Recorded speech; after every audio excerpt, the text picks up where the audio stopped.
Hello.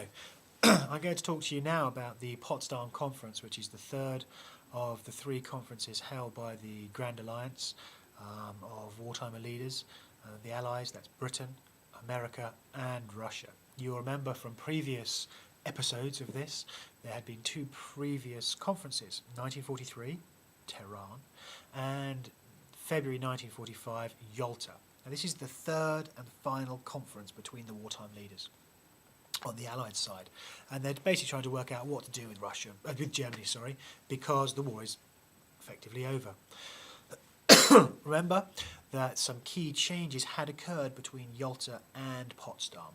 Notably, the American leader Roosevelt had died and replaced by Truman, who was very anti-communist and very distrustful of Stalin. Excuse me. In halfway through the Potsdam Conference, the British leader Churchill lost the general election, and was replaced by Clement Attlee. If you need a little bit more information about this, can I suggest you watch the end of the previous episode of this about Yalta. It's very clear. There are 6 changes. So, getting back to Potsdam. The aim? To decide what to do with Germany.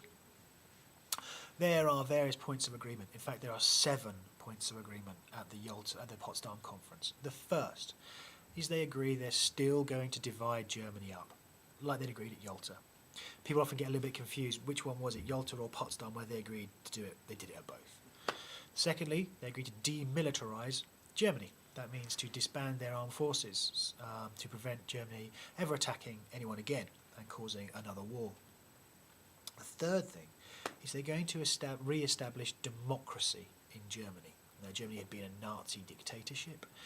There were no elections after 1933, and basically the Allies agreed they're going to have free elections in Germany, freedom of speech and the freedom of press. The fourth point is about reparations. Now, reparations is money paid by the loser of a war to repair the damage caused by the war.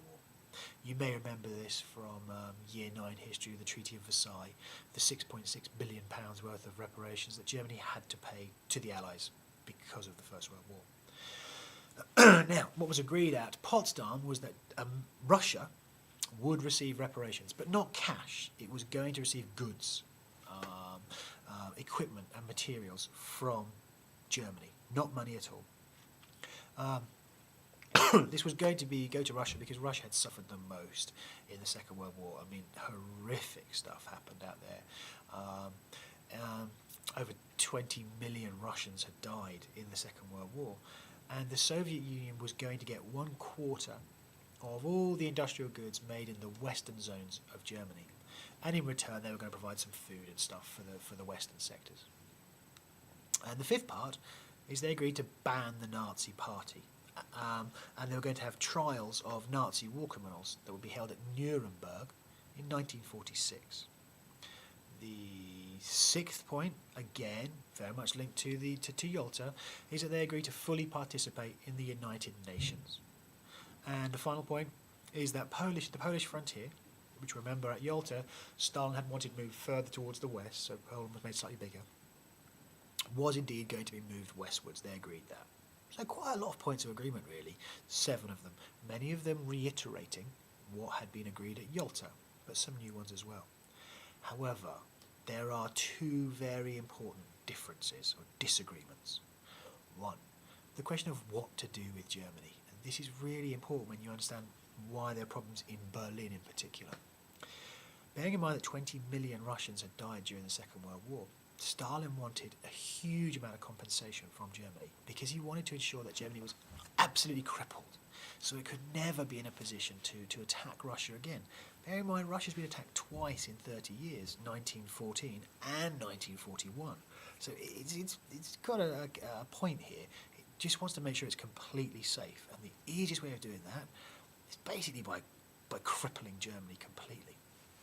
The thing is, though, Britain and America don't really want to cripple Germany because they think, being good historians, they've realised that actually we did it in 1918, at the end of the First World War. You know, the Treaty of Versailles was very, very harsh. And what happened? The Second World War. So if we repeat that mistake, we could end up with a Third World War, and no one wants that.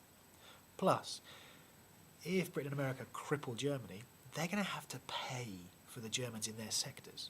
What Britain and America want is Germany to be self-sufficient. So it might not have an army, so it might not be a threat, but it's paying for itself. It's not a drain. And bearing in mind that the British economy is fairly rubbish at the end of the Second World War, the last thing the British can afford to do is pay for Germany as well. So that's the first point of disagreement, reparations. And the second point of disagreement is about free elections.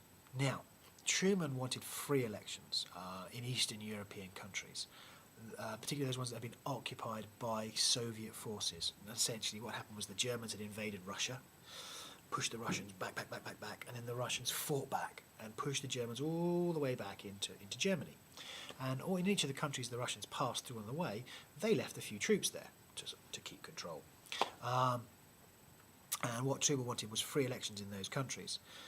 Stalin did not want American interference in those Eastern European countries. And he was very anti-free elections in these countries for various reasons. He really does want to create a buffer zone of friendly satellite states. And in the next episode or two, I'll talk to you about Soviet expansion. Just bear this in mind then. The key thing is, at the end of the Potsdam conference, Truman is getting a little bit fed up with Stalin, and he starts a get-tough approach with Russia. And this very much links to the Truman Doctrine and martial aid, and it's also linked to the Soviet actions with Soviet expansion. Now, the key thing about the Potsdam Conference is this is the point where the wartime alliances break apart, and we really get a Cold War between these former allies, Russia and America, and they're fighting away, competing for control of Eastern Europe, or domination, or spreading their ideas, containing the spread of communism. And it starts with the Potsdam Conference. This is the breakdown. Okay, so I hope that makes sense, bearing in mind that with each of these conferences there are points of agreement on one hand and points of disagreement on the other. Just make sure you're familiar with those. Okay, thank you.